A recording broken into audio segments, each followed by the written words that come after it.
Welcome to the Challenge Chronicles. I'm Devin Jordan. I'm with Trace Armstrong and Rob McIntyre. We're here to discuss episode, is it 5 or 6? This is 5. Episode 5 of the Challenge Double Agents. You can subscribe to us on iTunes, Spotify, wherever you listen to your podcasts. You can watch us on our YouTube channel or Pat Mayo's YouTube channel, which is, I think, Mayo Media Network. If you would like to write us a listener email question or give us any comments, questions, or concerns, you can reach us at thechallengechronicles@gmail.com. You can also buy any Challenge Chronicles paraphernalia at bigdubdiesel.com, dub with 2 B's. And with that, phenomenal episode. Definitely sad to see. Good too. Definitely sad to see Natalie go. But I thought this was really good. That devastated me. I was absolutely devastated. I was like, the Harden trade had just happened before this episode, so I was like all amped up, and then it did just devastation from Natalie going home. Indeed, it was a sad moment. She was making for a really good competitor on the show and was in a really good spot. And the other sad thing about it too is another female went home seriously for a health reason, and now they're until the end of the episode that left us with 0 females with gold skulls until the end of the episode. It's gonna be interesting to see how they handle that. I think they kind of just let it play out. I think that they're going to be fine with just having the guys will start stealing skulls before the women do. You mentioned that in our text message thread last week when we were discussing options, and I agree with you that that's probably what they'll do. And to go back to the conversation that we had last week about whether or not last week would be a guys or girls elimination day, we definitely thought about after the episode aired, which I mean is definitely, or after we finished recording, that they bring back an alternate or someone like Ashley back into the game. We thought about that afterward as a possibility. And so, how about I guess Ashley coming in and not bringing in an alternate? That's what funny. I was joking with in our text thread too earlier about them like Pauline, Caro, or Johnny and Jenny, somebody crazy like that showing up. But apparently Jenny was on location as an alternate. Didn't you say that? I thought you said that she left like right when the game started, right? Didn't you say no, that? I'm not positive about that. I don't know. That's what people had speculated as to why. That's what people had speculated as to why she wasn't brought in and Ashley was. That Ashley was easier to corral back in. I thought it would have made way more sense to bring an alternate. I'm happy to have Ashley back. She's good. Oh yeah, I would have been. I think depending on who the alternate is would determine whether or not I would want the alternate to come back into the game. But how is? Yeah, I would definitely want to know for sure if Jenny was an alternate or if she just had to leave the game for whatever reason. Because if she's an alternate, producers, what the fuck are you doing? Why is Jenny an alternate? That's what everyone wants to see. Well, I think that there was I don't know. I think it may have been a testing issue. I also really think I think some of these people are kind of too good for like we saw with Evelyn. Like Evelyn was actually an alternate member on Fresh Meat 2. Which seems insane that they would have Joanna or whoever was supposed to be on and had the passport issue instead of Evelyn. But I think sometimes they just don't want these competitors to just win every time. So if somebody gets that equity, then they don't want to bring them on. I would have much preferred to see Jenny come on. I just would want to see how she would compete with all these people. Well, just so that another listener doesn't lose their mind, he said Johanna, but he meant John A. I didn't even meant me to say. Did I say Johanna? Yeah, you did. I just wanted to clear that up. We have enough hardcore fans on this show that would have been screaming at their podcast machine if I didn't correct that. Real quick. Well, what's funny is he may have said that, but in my mind, I still thought John A. Yeah, exactly. I was with you because I was like, no, Johanna was way done after that, so I immediately understood what he was doing. So all good, but yeah, no, I gone too. Smashy is probably in a pretty decent position. I think because I think her being with CT, I think that was just too big of a target on the team. Like we've seen with CT now, being paired with Big T actually kind of helps them. I think that's really what got Wes out of here too. Is Big T and CT one of the all-time most entertaining pairs? I'm all in. I'm all in. I'm all in as well. I love every second of them being on TV. CT's been he's been dealt a. I mean, if you look at the past 5 or 6 seasons, CT's had one good season since after 30-30. So I'm sure he's actually just really happy with the situation too. But they're very fun to see on TV. Well, especially after how it first started, right? At the beginning of the season, he thought his days could have been numbered, and then they found out that, he found out that the game was a little bit different than the house initially thought it would be. But I thought one of the best moments of this episode was whenever Big T said, "Let me see your mean face," and then Big T, I don't even know how to describe her reaction to it, but It was really funny. Or with the jeweled makeup too, and the igloo, whatever they call the club igloo, whatever they call it. The That was dome. pretty good. Big Having T- Tori like kiss The her on the biodome for all finger. you old people like myself. Big T, when she's in a position of authority, is like cocky George on Seinfeld. It just full, goes straight to their head. They're on top of the world. You're their servants. Look out. It was really I funny. think it's a good move too, because like clearly she's playing it up and knows she's playing it out, but it also yeah. kind of like diffuses the tension in a way around her where people don't take her that seriously. Yeah, it's a good move. Like it's FPT on her team. Like they have and they're also in a position too where since she's so small and he's so big, a lot of these competitions break down where it's like how much can the guy hold up the woman or some sort of breakdown that way. They're actually a very, very strong competitor in any of those matchups. I will also applaud the rookie women. Bravo. Yes. They came to play. This is phenomenal. And I think Kyle summed it up when he said the rookie women this season are actually pretty good. They're not like rookies. They're actually pretty good. They came to play. I feel like usually they'll try to stitch something together like this where it's like, all right, we'll get the weekend competitors out of the way. And then just for whatever reason, something ends up not working with that. But like they got a huge majority to put Anissa and Leroy. I mean, even Leroy voted Anissa and Leroy. A whole house. Yeah. That might be one of the most successful rookie alliances of all time. It could be number one. Well, we're 5 episodes in. We got to give it some time. I mean, Frank and Zach won. They got rid of arguably one of the most competitive females in the house tonight. I think that it was not only that, they seemed like they were in a good position too with Tori and Anissa, and that just didn't end up materializing. This was this is probably the worst episode that Tori's ever had.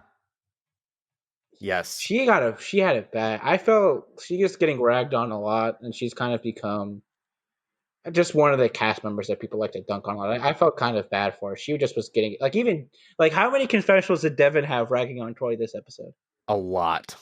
Every single one. Like every single time Devin was on screen. He doesn't have Johnny around now, so he needs somebody to just be like the antagonist for him, I guess. Oh, no, who he's going to latch onto now. Yeah. I think his parting shot at the end of the episode was the best part. He's like, if you had said to people that after 5 episodes that Devin and Anissa would have skulls, would you believe that? I feel like Anissa's another one too. I feel like she gets. If you look at her track record, she has some stuff she's good at. She's great in eliminations. Has 0 endurance. Yeah, she'll be around for a while. If you cockroach of the challenge, and again, everyone, I mean that affectionately. I don't mean it disparagingly. Like when the challenge is all said and done, and a bomb goes off, Anissa will be crawling out from the rubble. Oh my god! So we have to talk about her taking back Fessy at the end of the episode. I started dying laughing. Brilliant. I didn't think it was that brilliant. I mean, Fessy's in such a bad spot right now. You think that was? I thought it was just purely out of spite. Yeah, I think it was a little of both. I think it was out of spite, and I also think it's a brilliant move. And the reason, even though he's got a target on his back, as much as Corey says, "Oh, I'm gonna, we're just gonna keep throwing Fessy in," it's like, well, you have to get a skull yourself, dude. Like Fessy's probably gonna win most eliminations you throw him in there for. So at some point, dude, you've got to focus on getting your skull and playing your game. And CT's not just going to go along with throwing Fessy in every time. There's so many people that it would be detrimental for them to throw Fessy in again. So by the 2 of them having skulls, it kind of takes them out of the way for a while. It puts off another potential ability, but it's also great too because they don't want the Big Brother Alliance to get too much power. And by Anissa being back on Fessy's team, it's going to make it harder for Fessy to get in power again. I think that makes sense to want to be on a team with another skull, because then, like, if you're on a team on a person that doesn't have a skull, they're going to want to go in at some point, and that could end up costing you. But if you both have skulls, I mean, Fessy might want to put himself in just so he can run the final with Casey instead. But maybe he'll just wait for Casey to come pick him back up. Honestly, I feel like that kind of like takes a little bit of heat off of Fessy too. I feel like in some he way, certainly must hope so. I don't know why do you, him picking Casey last week, I really think was I don't get that. One of the weirder. So every move he made last week was pretty dumb socially and politically. I don't know. I feel like I was on the same page with him until he did that.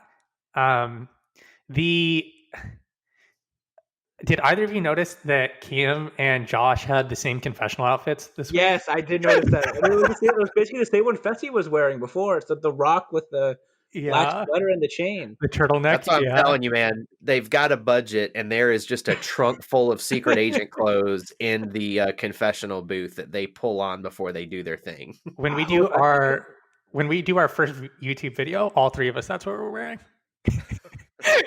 Turtlenecks with gold chains.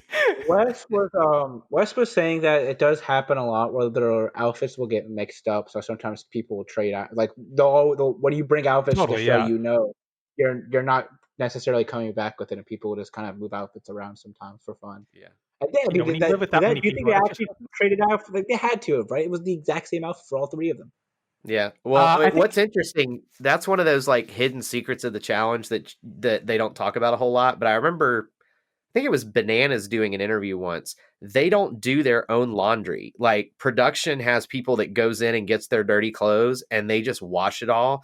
So like a lot of times the clean clothes come back and your stuff's just not there, because it gets mixed in with somebody else's, or they lose it, or it gets lost in transit somehow. But yeah, the cast doesn't actually do their own laundry. Production has somebody do that for them. If you notice Cam's, I saw at the very end, Cam's had some holes in them on the front. So I think hers may have belonged to her. Wow. Okay. I mean, it would make sense. I would assume that they're not all the same size. I think they should have just the title of the episode should have been, quote, "The old bitch still has it," end quote. When Anissa says that at the end. I thought that usually they go for a theme. So I think that it's been movies so far this season, right? What was the title of this episode? I have no idea what the title of this was. Skyfall, like the Skyfall was this one, yeah. What other one? Actually, no. They've been switching it up now. It's Licensed to Kill Cam, Die of Another Day, Enemy of the State. So they had a bunch of Bond ones and then a Will Smith movie. I guess it's just spy movies, yeah. Because the next episode is From Teresa with Love. Oh, so instead of From Russia with Love, it's From Teresa. I feel like replacing From Russia with Love, replacing the Russia with something else has been done by like 1,000 different people. Yeah. It's clever though. I give them credit. I mean, it's a clever way to do the titles. It's like the one from Rivals 2 where it was like The Dark Knight Rises, the one where Knight caused all the ruckus in the house that one night. Yeah, that's a lot of episodes in Rivals 2. Yeah, like all of them. So go ahead. So I was just saying, going back to the beginning, what did we think about Fessy's explanation of that Josh and Nelson were going to go in against each other anyway, so he was for sure losing somebody? And I didn't mind it. I thought that was like a good, like a good attempt, because he's in a really bad spot. That's at least that's something. Yeah. I think that's as good as you can do in that spot. He did actually release a somewhat formal apology about the situation, saying if he could do it again, he wouldn't have done it.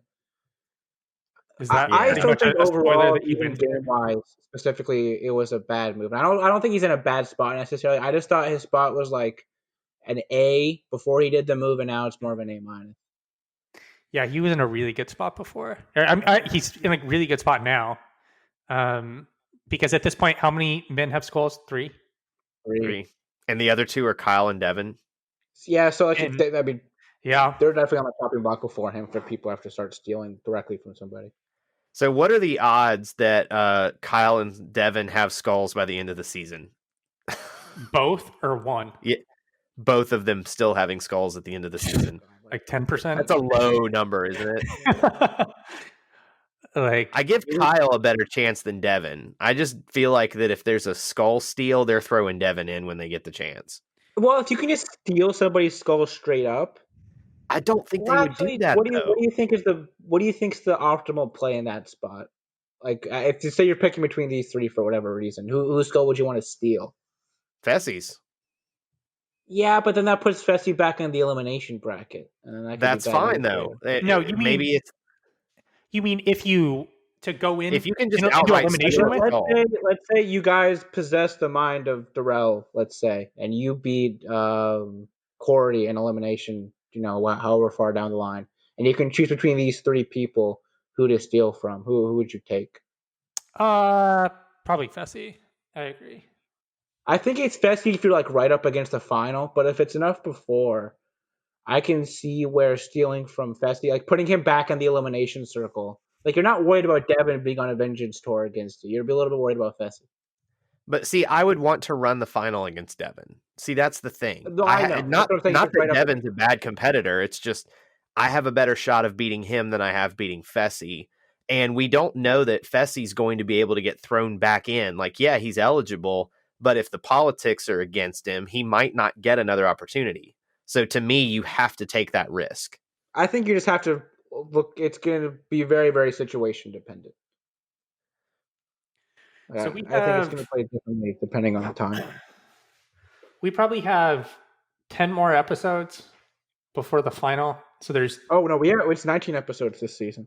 But we It's don't know probably- if two of those are reunions or not. they're though. reunions. I mean, I would put money on that they're reunions.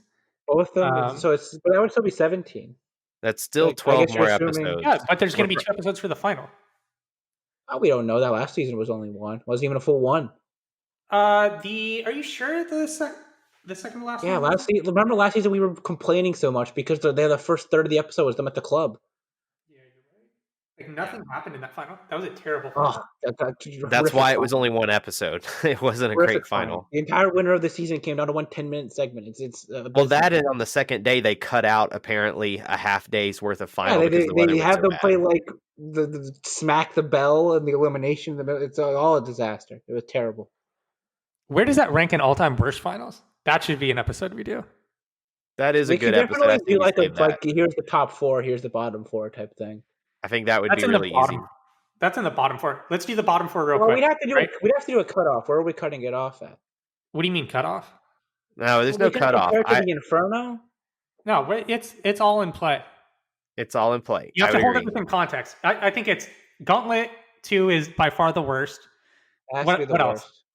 Well, what about the island then? I mean, they just sail a boat. Yeah, but that's like in the context, right? Yeah, I would say it is not the worst final. Vendettas is worse than that one.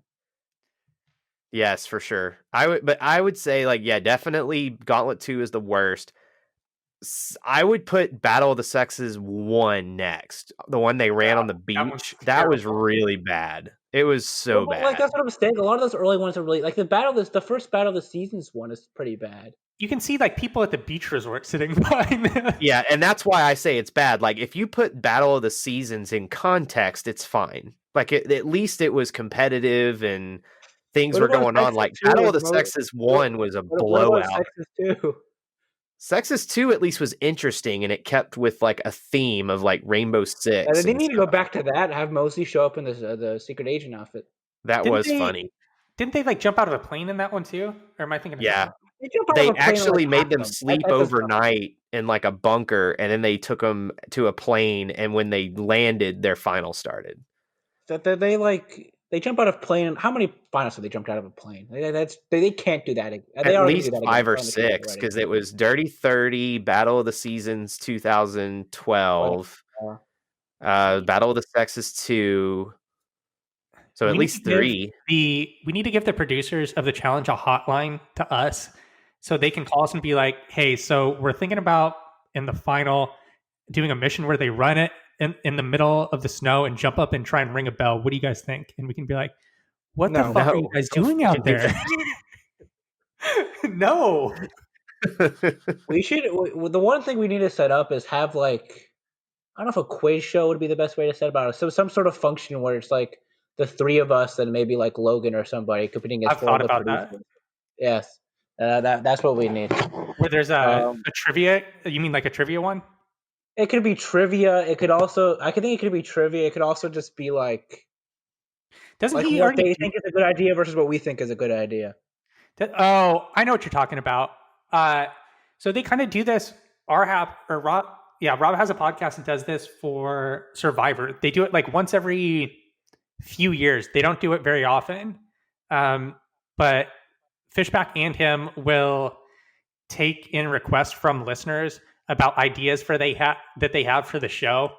And I think one of the last times that they did this, I think the first time that they did this, Samoa was about to happen, and then the last time they did it, they kept the theme. And so, if your idea passed the snuff and it was something that they wanted to consider, I think I have this right. They would say, "You're going to Samoa," and that would mean it's like a passing idea to consider to have on the show. Is that kind of what you're talking about? Something I don't know. I was just coming off the top of my head. That's a good idea. I like it. But no, unfortunately, we do not have that kind of pull. Yeah. When I think of the worst finals, it really is like Gauntlet 2 and Battle of the Sexes 1.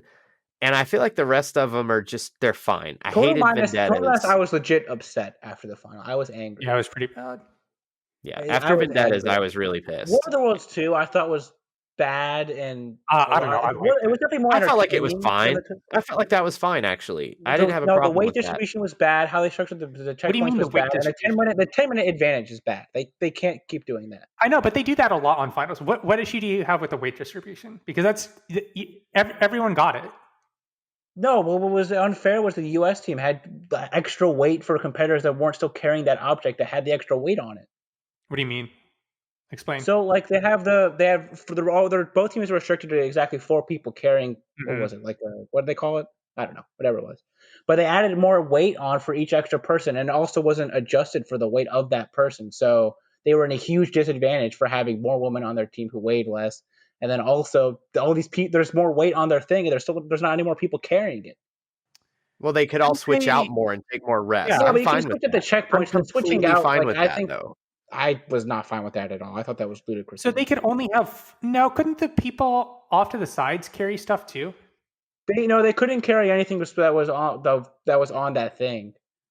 Couldn't they help carry? They were restricted to 4 at a time. But remember what ended up happening was theirs broke at one point because CT rammed into it, and then it just broke apart. So then they just they gave up and took the penalty and split it all up. Did it break then, or did it break later? No, it broke pretty early. Well, CT, when that happened, damaged it, and then it fell apart a while later. The fact that it broke it all is also like that's some shoddy equipment they're dealing with. Yeah, well, it was a bamboo friggin' deal. I mean, I thought that was terrible. We had the challenge where Julie dropped an F-bomb because he didn't know to put the clutch in and all that other random thing that fell apart and all that jazz. So that's a staple of the challenge, is the thing falling apart. I thought that was terrible. I thought that you have to give them an advantage for being able to keep more competitors on their team. They're already at a disadvantage because they're more likely to get purged out at the end. And then their team has been the one that's been winning the whole time, and then they're being hit with all this stuff. Big T is definitely the MVP of the episode, right? Oh, definitely. No question. Unquestionably. And as someone who last year was very sad to have her on his fantasy team, it's like, man, this year she's doing good. She's got some screen time. She hung around last year. You have her again. She's got a bitch win. I think I do have her again. We forced her on. We felt like with the namesake there, you had to take her. Well, I took her before the last round. There was opportunity for me to pass her by, and I looked at who was coming behind her with Amber B and stuff. I was like, I'll take Big T. I think you got to steal there. I just wasn't refusing to take her on the principle. I thought you should have her, so I matched up.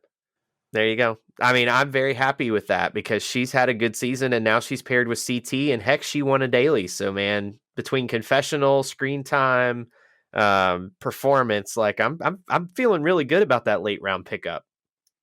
Yeah, for your last pick. What it looks like Fessy and Josh are fine at least now, right? What do you mean fine? Between each other? Yeah. Have we seen them speaking with each other? Yes, by the end of the episode they were speaking. Casey. Yeah. Oh, Josh. They were screaming at each other at the beginning of the episode. They look fine. I thought for whatever reason, when you said Josh, I thought Kyle. But yeah, they look fine. I was actually about to say I thought it was really funny in the mission when Josh and CT are the last people left in the second heat. Of course, Josh yeah. tries to be like, CT, let go, you're good. Like he's not about to let go any moment. And Josh is like, Dude, that guy cracks how me like up. stereotypical Big Brother are they going to get with him trying to cut a deal like Paulie and Natalie on the Final Reckoning final? He, for his standards, he had a pretty quiet episode. He had the blow up with Fessy at the start of the episode, and then that confessional where CT tried to sew everyone, or excuse me, Casey tried to sew everyone back together between Fessy and Josh. Yeah, he was more on the bench this episode, which is rare for him. Him and Devin are really shaping up to be like one of the all bark, no bite rivals teams of all time, though, right? Josh and Devin, yeah, probably. Yeah, it's funny because Devin's just such a constant antagonist. I think that's going to be the most meltdown of meltdown rivals teams. Yeah, they're definitely partners on Rivals 4. Yeah, well, it's two things I thought were funny with the mission too. They listed TJ as the handler, not the host. Did you see that? They've done that all season. Yeah. Oh, I didn't see the pick up on that before. Why? I thought that was odd. Yeah, at the start of the season, he was TJ Lavin, their handler. Oh, yeah. And then Allie Evans, Logan's co-host. So check out the Hedrick Files podcast for more of their insights. But she saw that Teresa actually had the tips of her feet on like the ledge. Yes, I saw that too.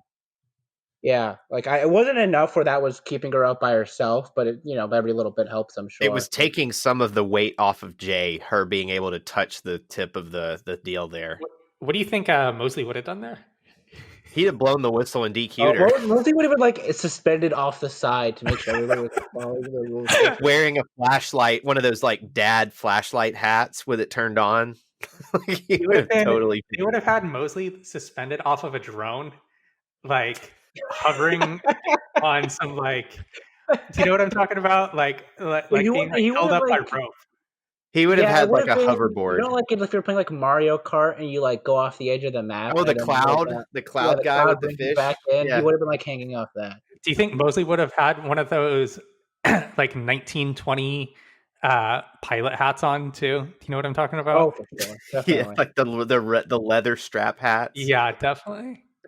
Mosley has to be watching this season from his couch, like thinking of all the different spy gear he could have brought to the table. No. This is what Mosley would be wearing the whole season. I've got it. All right, since it's a spy season, even though this person is not a spy, he would be dressed like Crockett from Miami Vice. White leisure suit, big glasses, and he'd wear like a fake mustache. I don't think Mosley could bring himself to stay in the same suit for the entire season. I could definitely see him with like one of those Groucho Marx glasses though.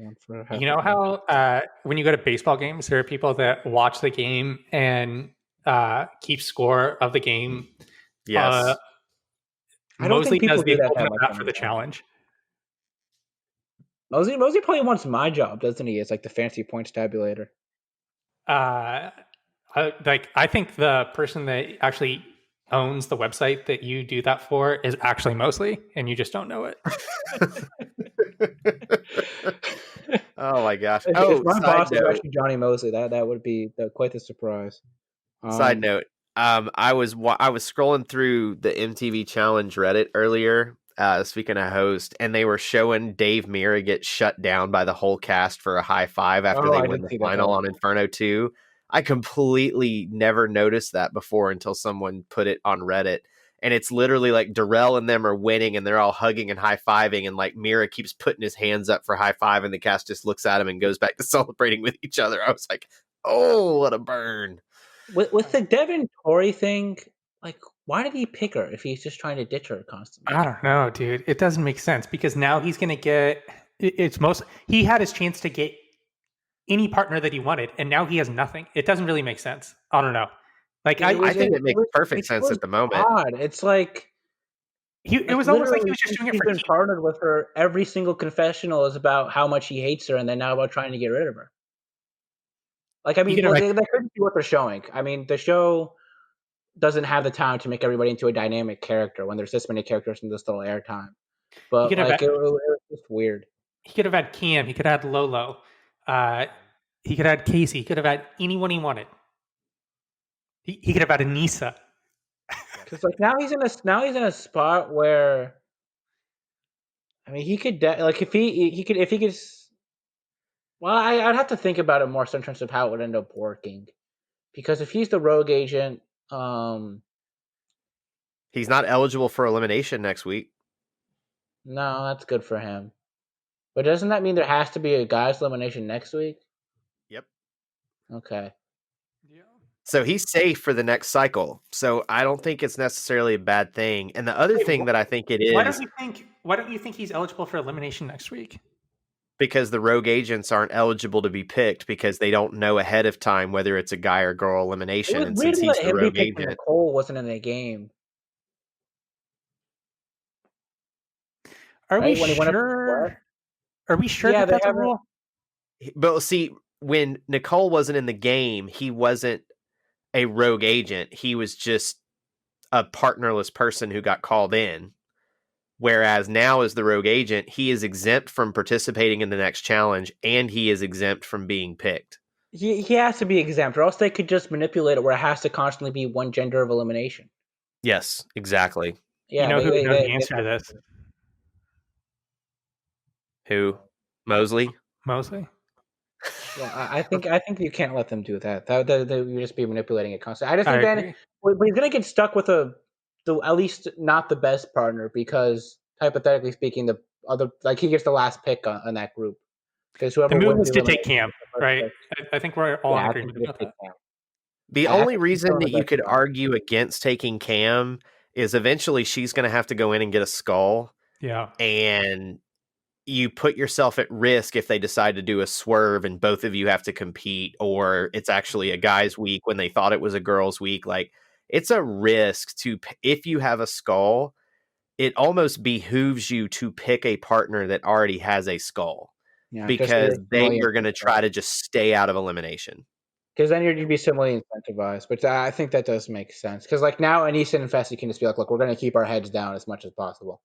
It Mhm. looks like some of the women are starting to get the itch to go in. We saw CT make the agreement with Lolo that if Lolo thought that it would be something that she could win in an elimination, to give CT the signal and they would throw her in. We saw Cam say that it may be getting close to the time for her to go in. It definitely seems like some of the stronger women in the house, this is where their mind is starting to lean toward. Yeah. I'm honestly surprised Lolo would not have wanted to go against Anissa in this based on what they could see before the pick. I was a little surprised. I was too. I thought that she might have gotten the head nod there. Yeah. Maybe Because, I mean, no right. offense to Anissa. I have great affection for Anissa, and her role is what she is on the show. But her endurance is questionable, and it just turned out Tori's technique to try to get those things to fall out of the dump truck contraption, she had like zero technique. She was trying to use her arms You instead just of need momentum. momentum with that. Like I think, yeah, you need to get your legs into it too. But also, I just think you need momentum as much as It's anything. momentum, and She Anissa needed got it Jordan the like screaming from the first stands at her. try. Apparently, Say what? I guess she needed Jordan screaming at her from the stands to get this one. Apparently.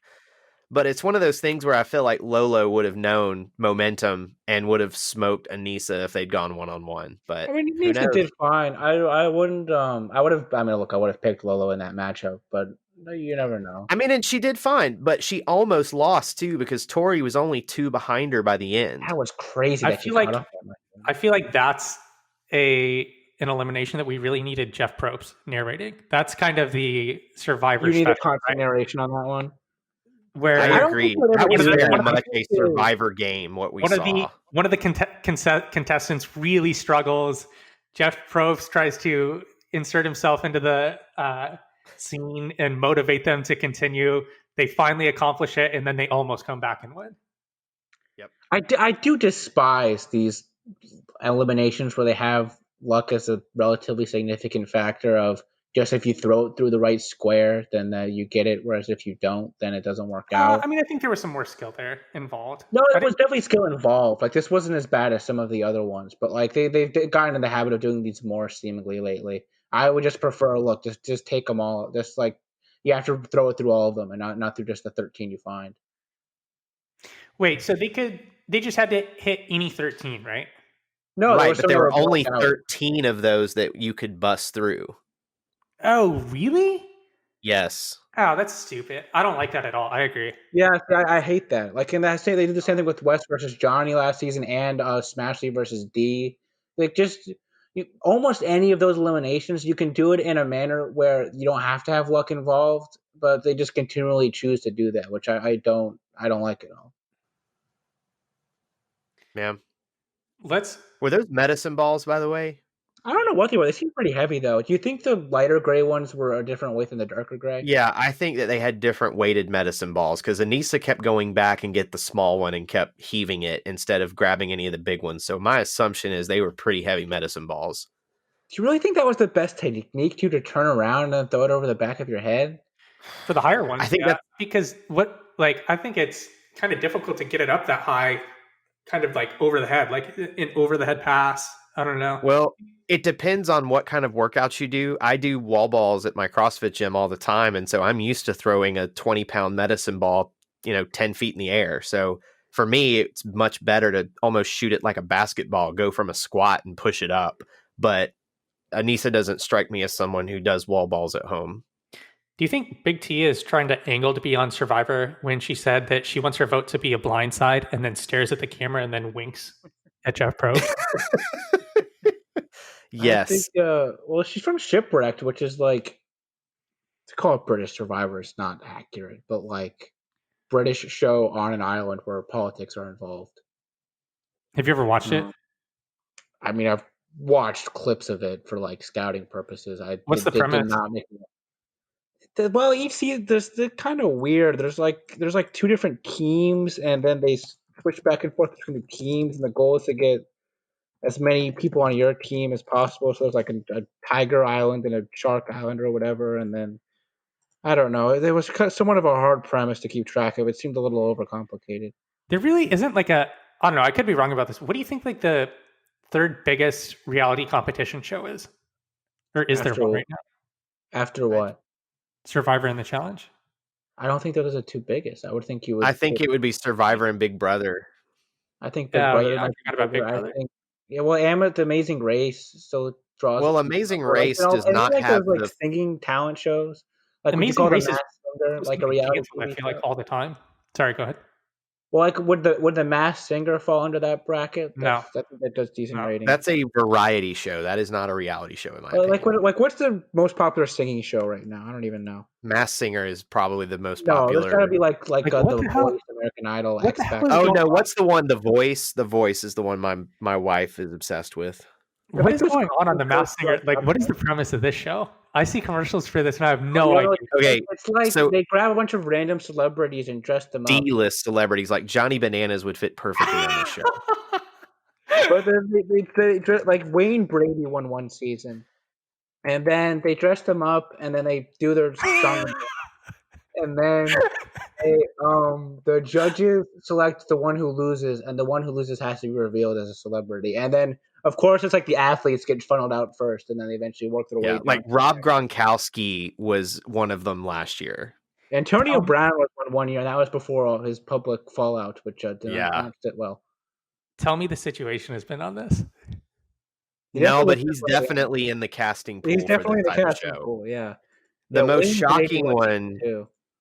The most shocking one was Donnie Wahlberg was on it, which he's not. I wouldn't consider him a D-list because he stars on a primetime television show that I actually watch. Who's the biggest celebrity they've ever gotten on it?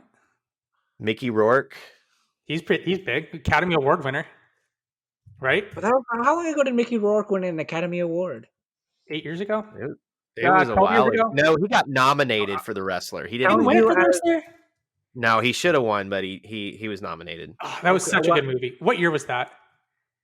2009. I think I may have seen that in theaters.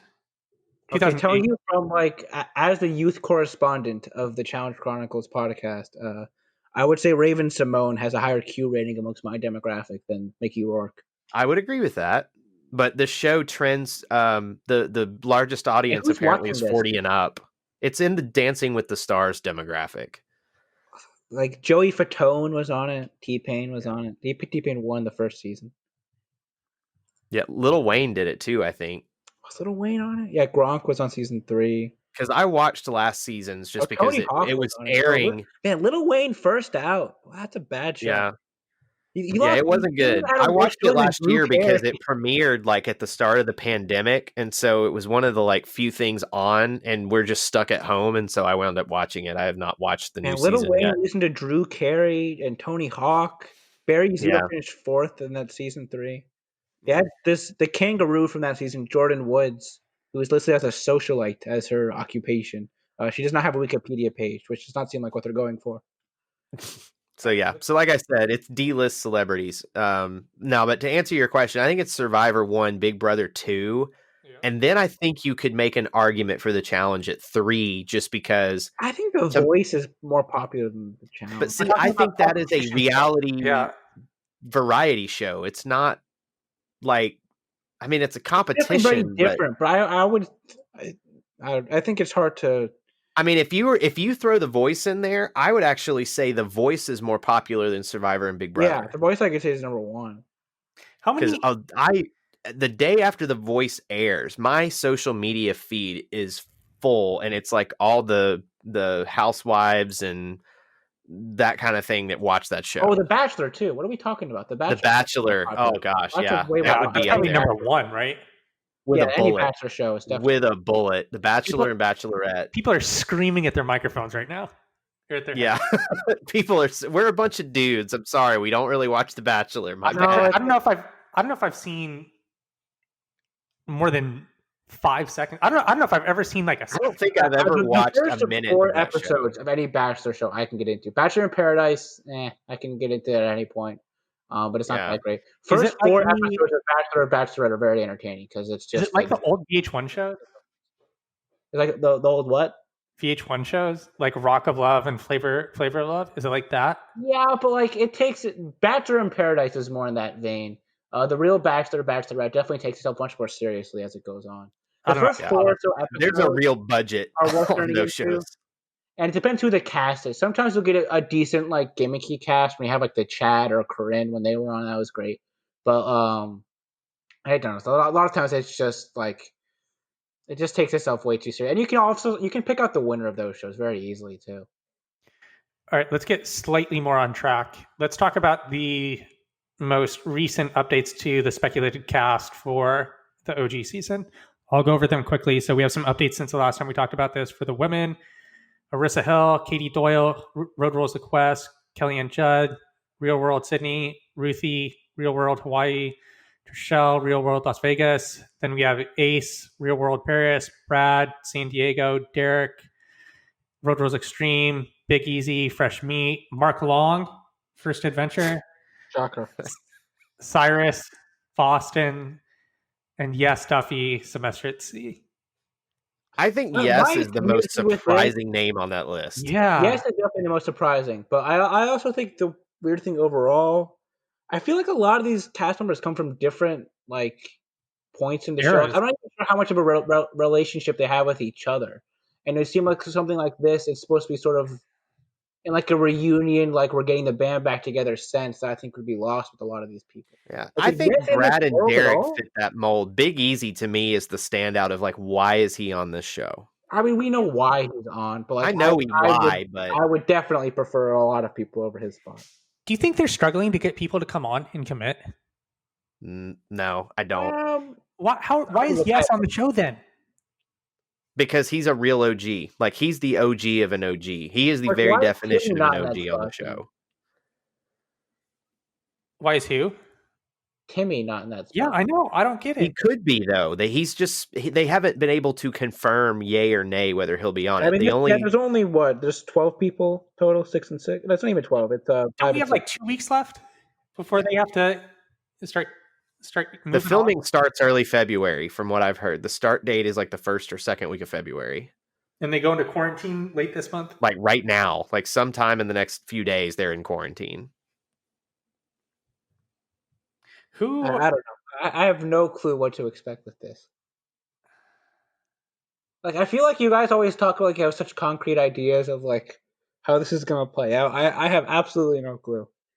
What do you mean? I mean, I have rumor speculation, so I'm confident in the rumor speculation, but what we actually get, I don't know. Well, in terms of cast and also like format, or the two, like I just have no clue. I mean, I don't know. See, from the cast standpoint, there is a huge wide net they can cast for this show, because I feel like what they have to have is they have to have a few recognizable, somewhat recent names, which is why I get Brad, Derek, blah blah blah. That makes sense to me. The one that really doesn't make sense to me is Big Easy, because yeah, you could technically call him an OG because he was fresh meat. He hasn't been on the show now in 8 years, believe it or not. It's been 8 years since we've seen Big Easy. So like it makes sense. I just don't necessarily want to see Big Easy again.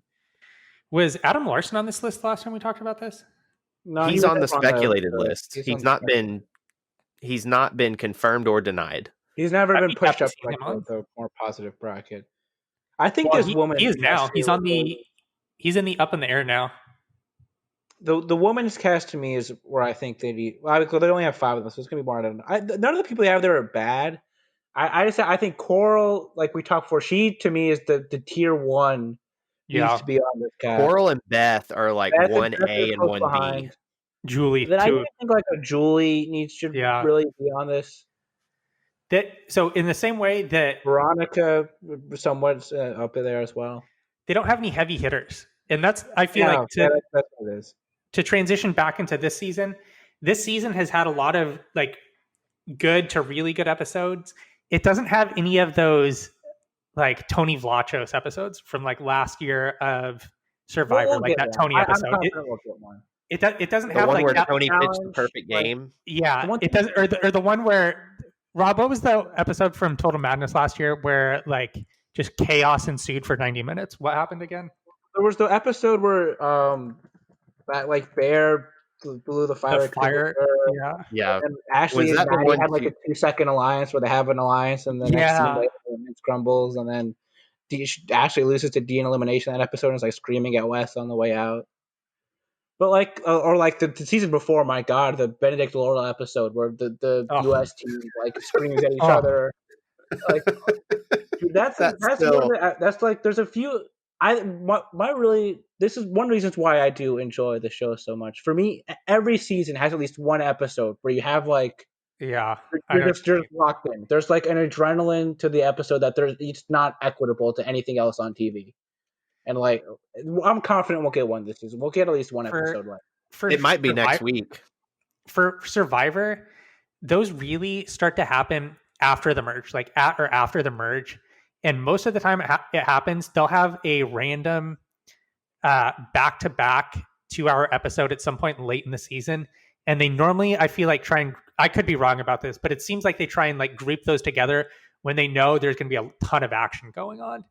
So I think Survivor is not like the challenge. Legitimately, I think you can go through every season and pick out at least one episode where it's just like everybody agrees that it's a great episode. Yeah, there's an adrenaline to it that's just different.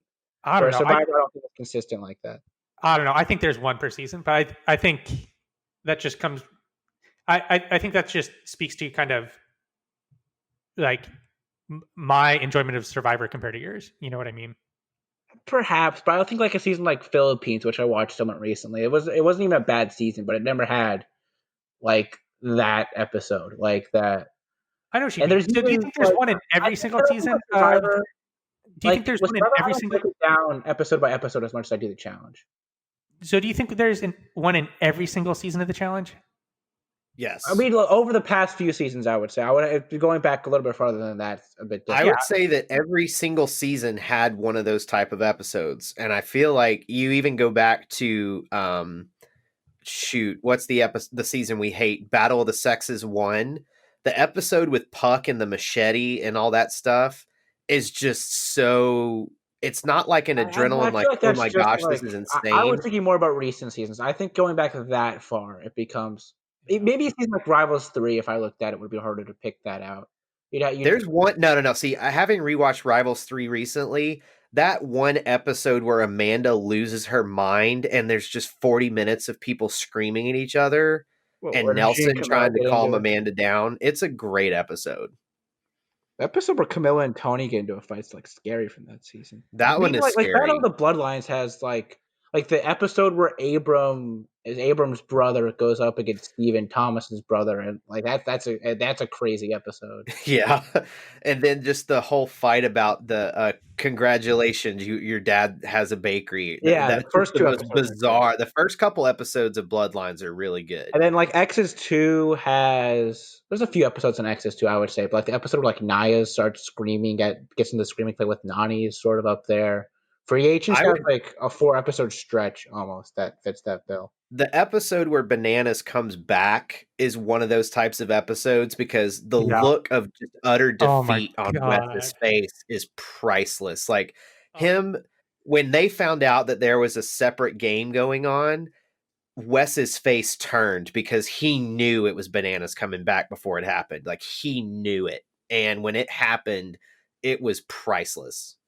That's one of those things, if you're him too, like you're thinking to yourself, I can't believe this is fucking happening right now. You know what I mean? Like, it's probably one of those things that they've like thought about that in the back of their heads. You know what I mean? I'm sure Wes has thought of that. You know, like I'm sure that wasn't like they have so much occurred to him that they could do it. That has to come up.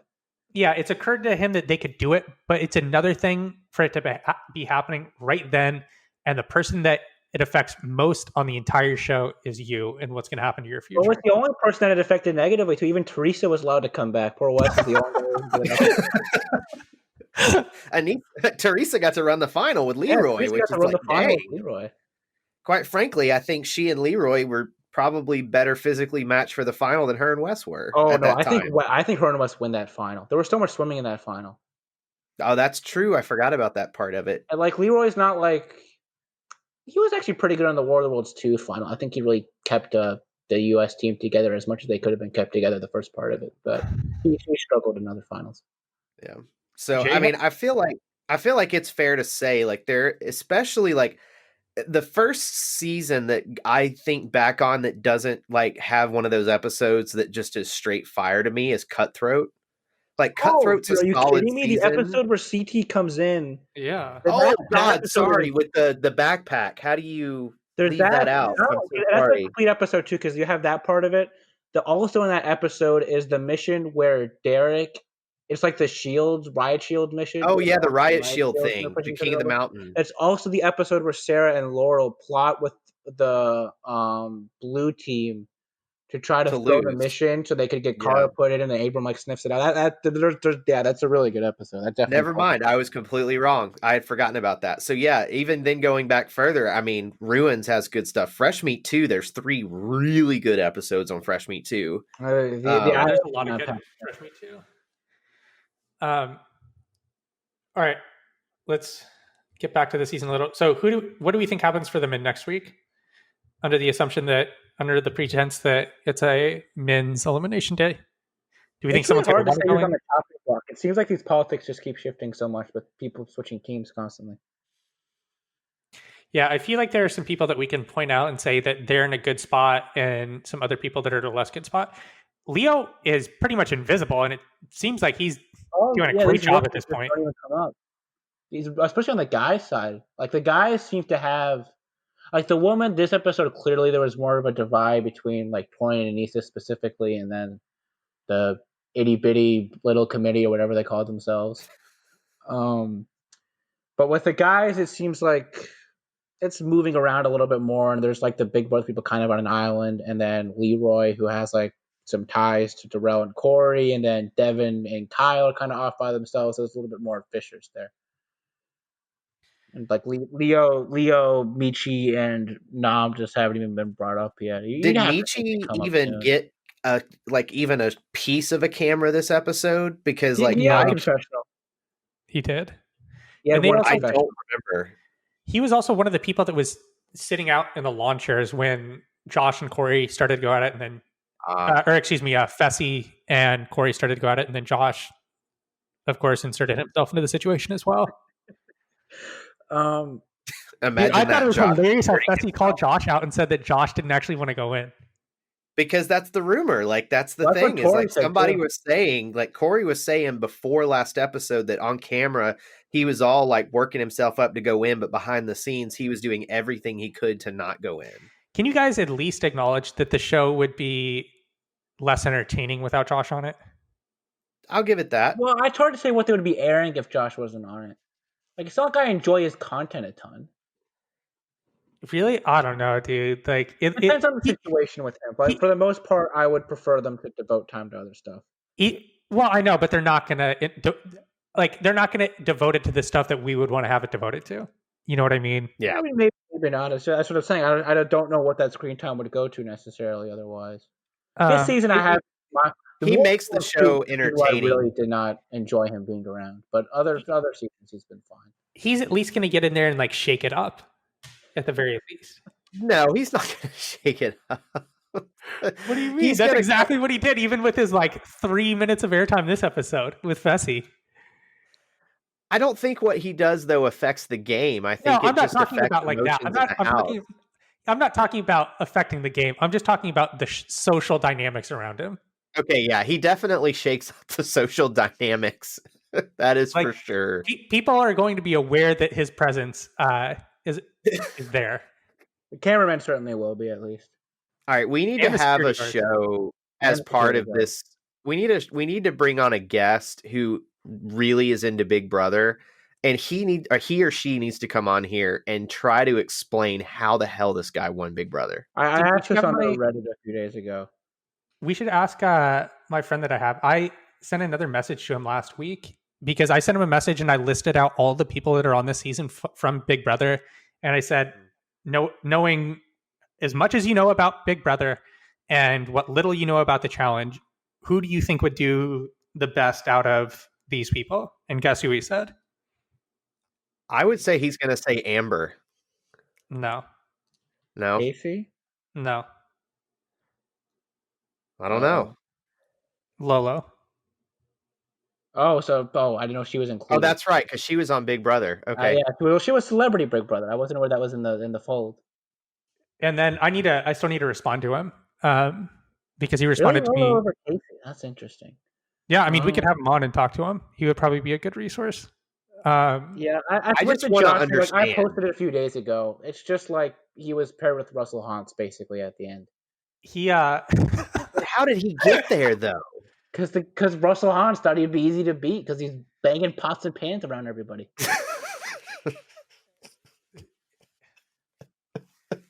God.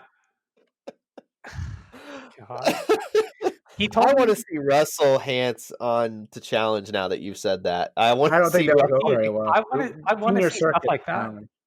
I want to see Tony on the challenge.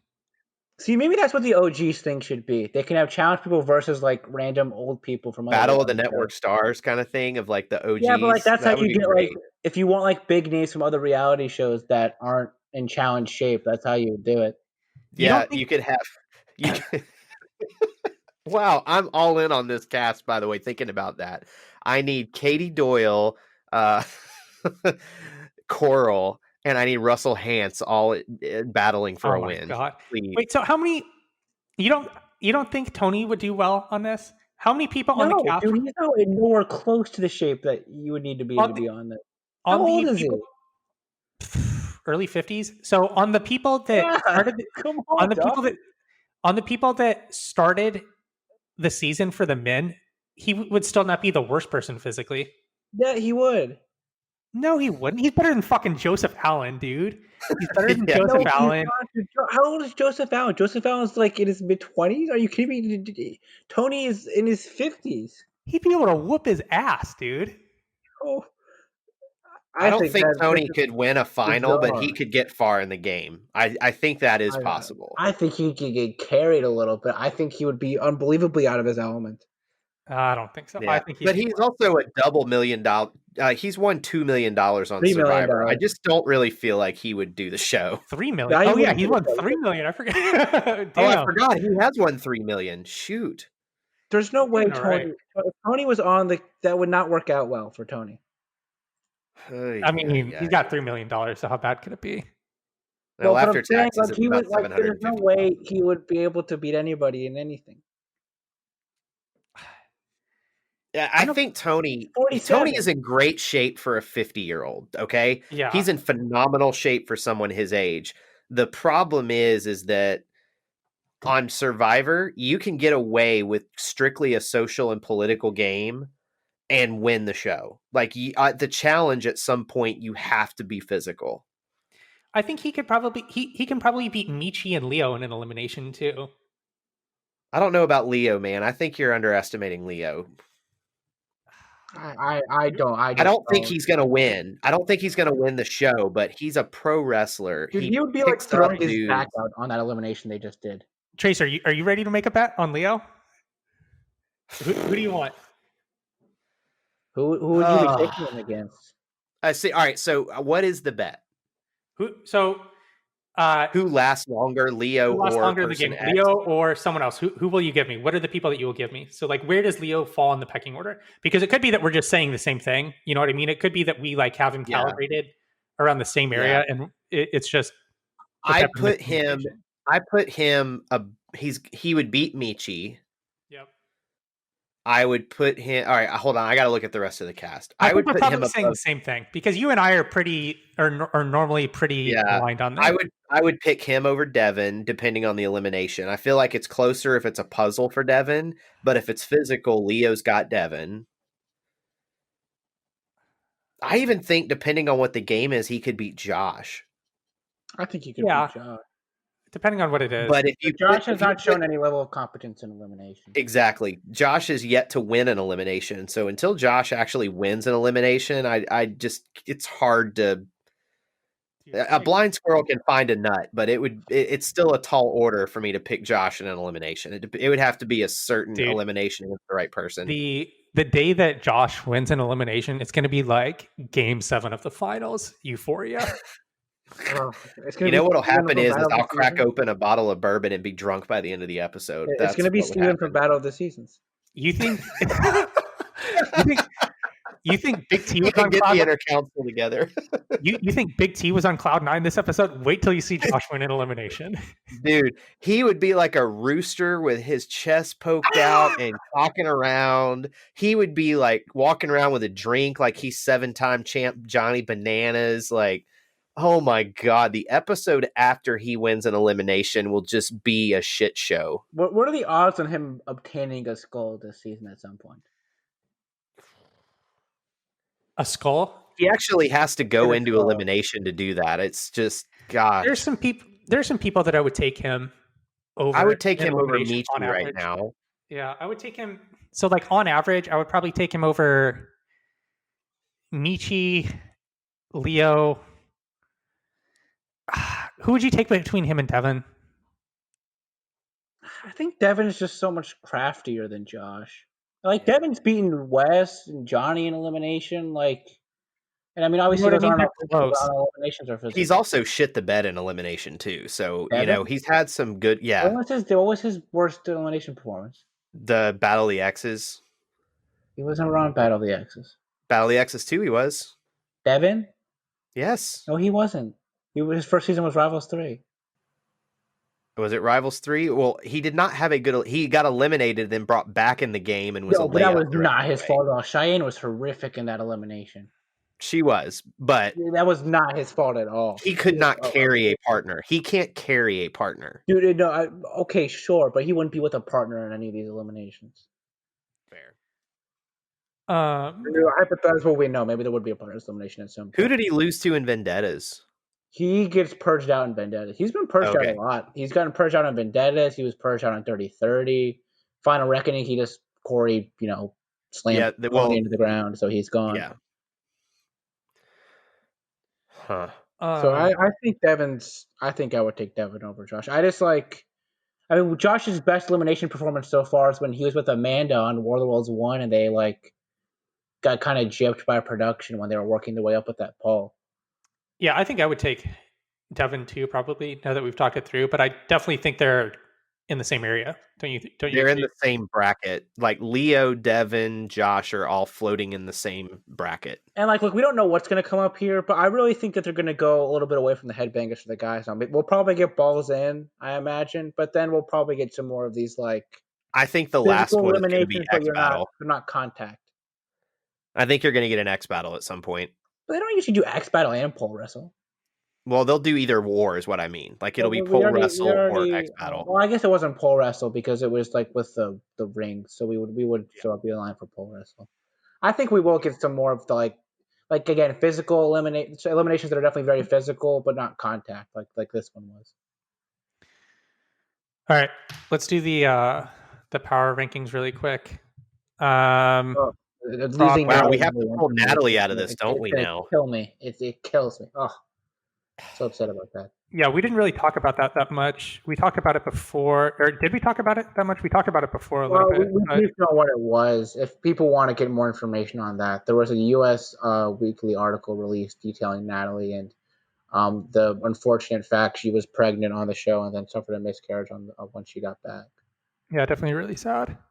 Yeah, and we do want to highlight that the article is very specific that the miscarriage was not caused by the show. She went home and got an ultrasound, and at the time of the ultrasound, the baby was very healthy, and unfortunately, a couple weeks later, it was not. But so it wasn't a situation where being on the show hurt her pregnancy. The doctor did not think it played a factor whatsoever. So we want to keep that in mind when people talk about this.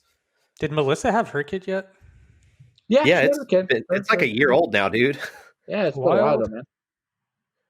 All right. Or I can go. I guess I can go first because I always go last. And give you guys some time. So for the men, I'm going to keep mine the same. I don't know. I still kind of want to put Nam ahead of Fessy. Just because fundamentally, it wouldn't make sense to have Nam behind Fessy for me because I think Nam would beat Fessy in a final. So yeah, I don't know why I did that last week. So I'm gonna. Well, if Fessy has a skull, Nam doesn't. Yeah. You know what? I'm out on Nam after this episode, like completely out. Completely out. All right. Well, here, hold up. I'm gonna go Fessy, Nam, Darrell. All right, let's talk. Yeah, I was honestly a little like that's one that Nam needed to win for me. Like he needed to. That was his elimination. Weighs a lot more than Teresa does, and yeah, that's true. You said Lola weighs a lot more. Yeah, I would imagine she weighs a decent amount more than Teresa. Yeah. She's tall, man. Muscle weighs. I mean, Teresa's short. Like she's not Teresa's tall. not that short, but Lolo's tall for. Lolo is like almost my size.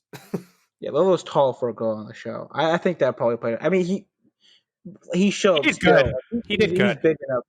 Yeah, he should have. I just don't think he has the mental attitude to win. What do you just like? Edge, man. That I just don't think he has. He just looks like a big, giant goof, and that's fine. He looks like a fun dude, but like he just comes across like he doesn't care that he's there. Like he just he doesn't. You saw with Jenny, like she needed an edge, and she didn't have it her first time, and she got it around her second time. There's an edge you need for like physical contact that you just don't have naturally.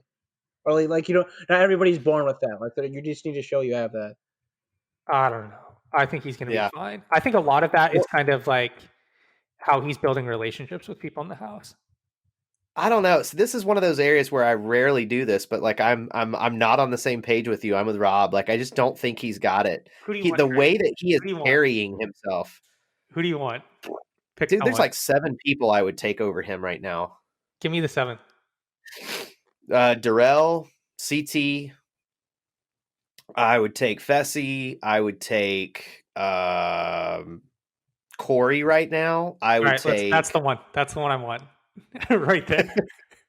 That he is $5. You ready to do this? All right, for $5, Corey lasts longer than Nam. Okay. Yeah, we don't have a Trace Devins bet page on our. No, I usually stay out of a lot of these unless I feel really good about it. After tonight's episode, I'm completely out on him. Like just completely. That wasn't enough for me to completely out. I still think he can be fine. I don't see him winning at all.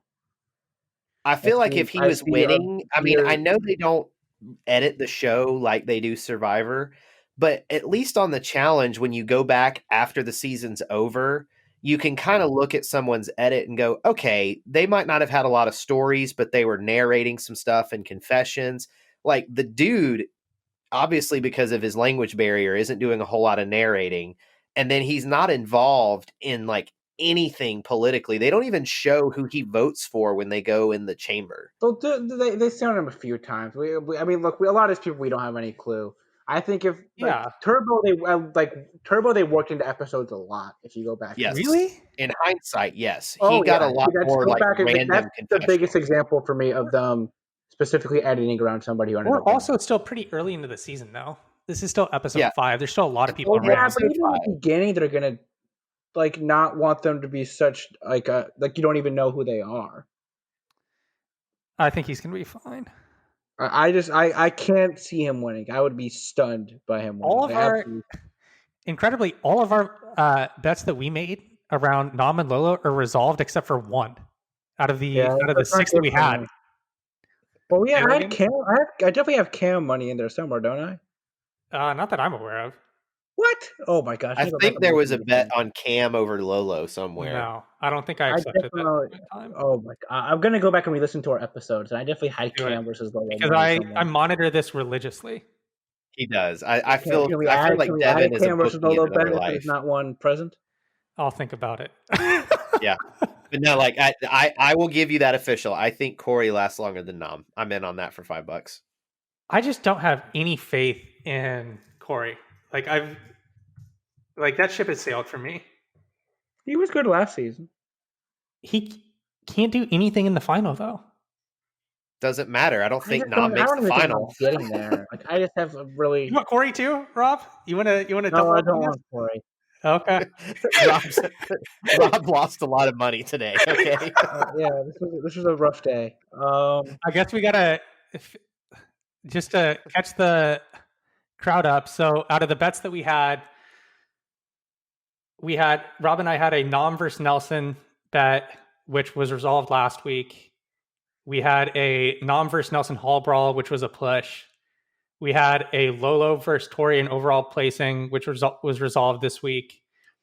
And then we had a Lolo versus Natalie in overall placing, which was resolved this week. And we decided that was not within the spirit of the bet. And so Devin was very gracious in that one. I was very thankful. That is a push as well. And so the only one that Rob and I have left is Nam versus Darrell in overall placing. Challenge. I think Rob's going to win that one. CT or Leroy. See, that's the thing though. Like, I think those people are like generally in the same area. You know what I mean? But CT Leroy. Yeah, but Corey and Nam, I don't think that's close. You know, like I just don't think I've never really been that impressed with Corey. Tori.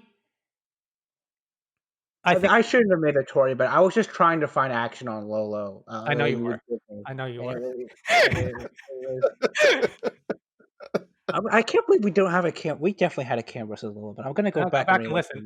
Rob, the moment these are solid, I put these in here. The whole thing, this whole season has been pro Cam. I think she's going to do well too. I just don't think she's going to win in the final. Like, I think she's probably going to get to the final. She's going to be one of the last women left. I just think there's probably going to be some other woman that beats her in the final. And then we have some other. I don't know, man. The rate this is going, it could be Cam, Anissa versus Amber B in the final. I think Amber B's good. I think she's better than we've been giving her credit for. That's she's the Big small, Brother one, right? She's feisty. Yeah, she's feisty. That's Amber Big Brother. Yeah, I'm even in on Amber X on the Beach M? too. Yeah, that's I'm in on her. Amber. Are you the one, Amber? I can't keep all these shows straight anymore. I'm old, people. All right. So anyway, finish your power ranking. You were doing the woman. I'm just gonna put in Cam instead of Natalie. So I'm gonna go Lolo, Casey, Cam, and for the overall, I'm going to keep it the same, and I'm going to go Fessy, Lolo, Nam. And who's up next? I'll go. All right, so on the male side, this one's still easy for me. I still think it's Darrell CT, but I think the third slot, as much as it pains me, Fessy. So Darrell, CT, Fessy. On the female side, gosh, this is all shaken up now.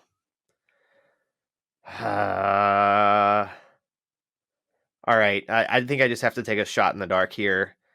I'm gonna go Casey 1. I'm gonna go. Devin, would you maybe Ashley versus Lolo? Oh, I forgot Ashley's in play again. Ashley's 2 easily now. Okay, Casey, Ashley, and then I will put Cam 3. Would you bet me Ashley versus Lolo, Devin? I'd have to think about it, but I think we agreed earlier that she's in a really good spot.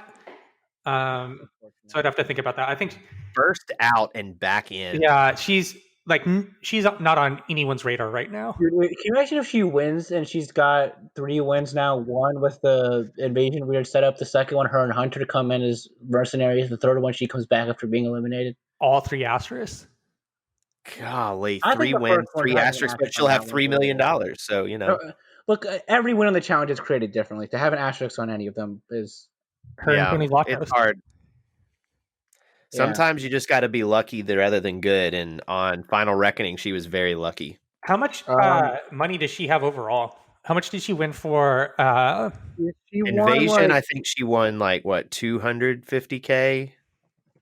Was it that much money? I don't think it was. No, it wasn't. It was like she and CT both won like 150K, maybe. That's She awful. won more than CT did because her team had more in their. Oh, that's right. And they had the bank accounts that year too. So she's got 1,121,250. Yeah. 120,000? She only won $120,000 for that? Dude, pre-Dirty 30, these people didn't make much money for winning the show. All right, who's your overall? Overall, I still think that I'm... I got to drop somebody out of that because I don't know that I like Fessy as my number 3. So I would still say Darrell CT 1, 2, and I probably have to put Casey 3. Like, I just think she is in... If she can get her skull, she is going to be in a very good position politically. Yeah. She's not making any waves with this cast, even though she's in the Big Brother Alliance.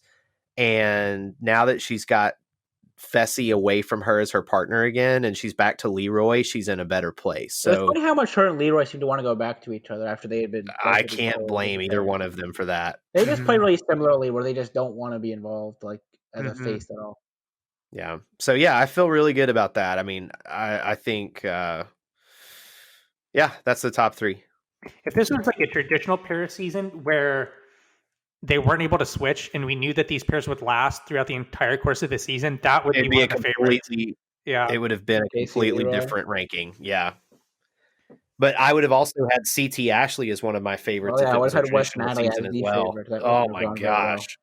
I would say I'll have for the men. I'll do Darrell, CT, Leroy. So the same. Yeah, it's the same. Okay. And this really hurts your female side now. I'll have Cam. I'll put Ashley 2. I'll Cam 1, Ashley 2, and then I'll just keep it Teresa at 3.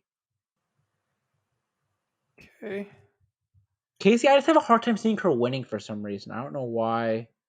Yeah, but she's going to make the final, Rob. Like, she's going to be there. A mental block with her rights cancer. It was like I've had this with other people too, where I just have a hard time. What kind of odds would you give me on her making the final? What was that? What would you give me on her making the final? 50-50, maybe a little bit more in her favor. Yeah, I would have said plus 120 is a great odd. I would have. For me, it may be odds on for her to make the final. I honestly would probably take that. Odds on? I would have to think about it, but like I think she's going to make it. I think she is too. I just look at who's left and the way the politics. I mean, we've got a long way to go though. But I still think that with 4 gold female skulls, with 4 gold skulls still out there, it seems to me that if you were to say of who's left, who are 2 people on the female side that you would consider a lock to get a skull, and I would have to put Casey on that, list of people. I feel like she's a lock to get one at some point. Because she'll go against like an Amber B or somebody. Not that I think Amber B's pretty decent, but I just don't know Well, what we she's haven't going seen to do. Amber do a ton yet at all. Like I think we're doing a lot of projecting there. I'll move Darrell to number 1 above Cam. I just think he's by far the most well-rounded competitor on the guy side. Then I'll do Cam 2, and I'll go Ashley 3. All right. Anything else we want to talk about before we wrap this up? I screwed up and forgot to pick our winner for the iTunes thing, so I promise we'll get to it next week, everybody. You can send me your hate mail to thechallengechronicles@gmail.com Oh, today. I have a listener's message to discuss. All right, let's do Oh, it. sweet. Let's do that. So this is from No Quitters Pod Stat Boy. I guess he's moved to messaging me over Trace now. I'm happy to have hopped him in the pecking order. He says, "Do you think something needs to be done different aesthetically with the show?" He had a first-time viewer watched it with him this past week. The Daily made them never wanted to watch the show again for one. Then also they just noticed that That was a everything pretty bad daily. It was very bad. That it was very tense, dreary, and dark, and like with COVID things come into play, but maybe the set design should be a little brighter. Yeah, I mean, I think they definitely need to get back to a tropical place. I was actually kind of surprised that they went to another cold weather setting after last. Iceland was the only country that would let them in. They were just That's why they went there. They couldn't go to Mexico? No, No. they What? the Why couldn't they go to Mexico? There's way too. There's Mexico is so hard to plan around. Why? yeah the difference is Mexico had a ton of positive cases, Oh, yeah. whereas Yeah.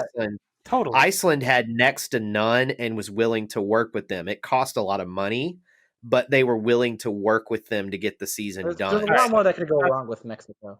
Totally understandable. Totally understandable when you frame it like that. So what other warm weather place has its shit together with COVID Nowhere. that would actually let you in? Yeah, probably not, because New Zealand. I mean, and this They're not isn't letting me most disparaging. Most of the places that have it together wouldn't let them in, which is I part know of why that's they what I have mean. it together. Like New Zealand and Like New Australia are Zealand is not anyone. letting them in. They closed their airport. You can't get in if you're a citizen of New Zealand. There is literally, if you are a New Zealand native and you were away when the pandemic happened, you still can't get home. I think they could. It doesn't have to be like a tropical place, and then they could be fine. I think. I'm curious if we look back, what's the split between what we would deem cold weather versus warm weather seasons? I don't even know if that's as much what it is though. Like they're in like a cave to shoot the eliminations, which looks cool, but it's pretty dark. I mean, they couldn't have done like Southern California, or they couldn't have done Hawaii. I just don't think they want to do that.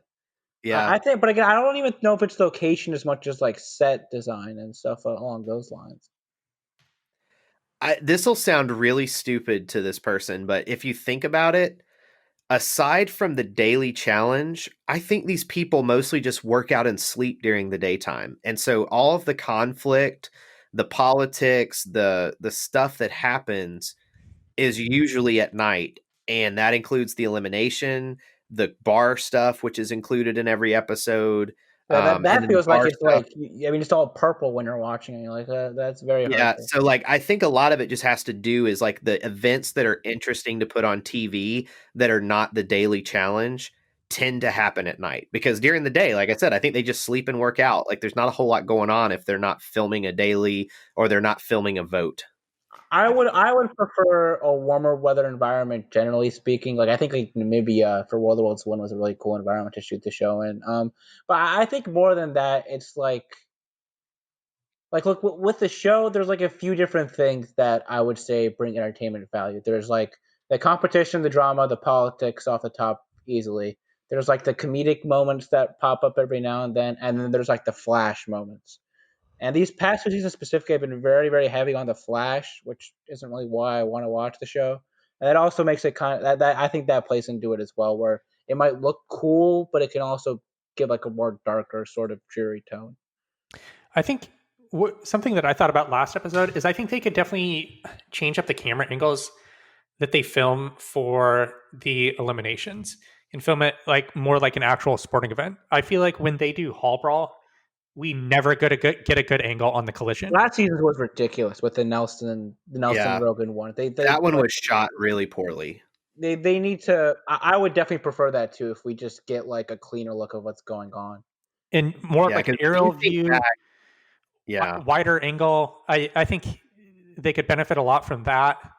Because to me, the best hall brawl we've ever had was Zach and CJ from Battle of the Seasons. Besides just the competitive standpoint of it, it was shot really well, and you could tell what was happening. They didn't do like they're about to collide. Let's cut away and show them about to collide again. Now With the let's cut Nelson again. Roman one, legitimately, they like cut back and forth to it 3 or 4 separate times. It's insane. Like I would much prefer like an ESPN Monday Night Football. Like let's just see what's going on versus NFL Films cinematic shots. But that's what Agreed. they've been doing. And I will say this, though, that style of editing that's not competition based works in certain eliminations, but stuff like Hall Brawl, X Battle, like you need a more sports presentation. I'd be because curious you if we need to asked be able to play. like a non-sports type person what their thoughts would be about that.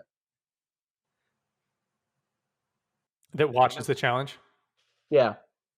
Because like people come from a lot of different backgrounds that watch the show. There's a lot of people who come from more of like a standard reality TV background and are watching football every Sunday, and I'm curious, or watching basketball or whatever. I would be curious what they would say.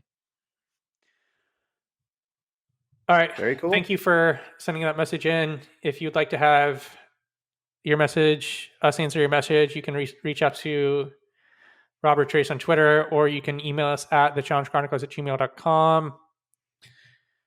And with that, I think that's all we have for this episode. Thanks again for listening, and we'll be back with you next week to talk about, what episode is it? 6, 7? 6. Episode 6 is next. 6. From Teresa with Love, right? From Teresa with Love, yes. Episode 6 of Double Agents. Thank you for listening, and we'll talk to you again next time.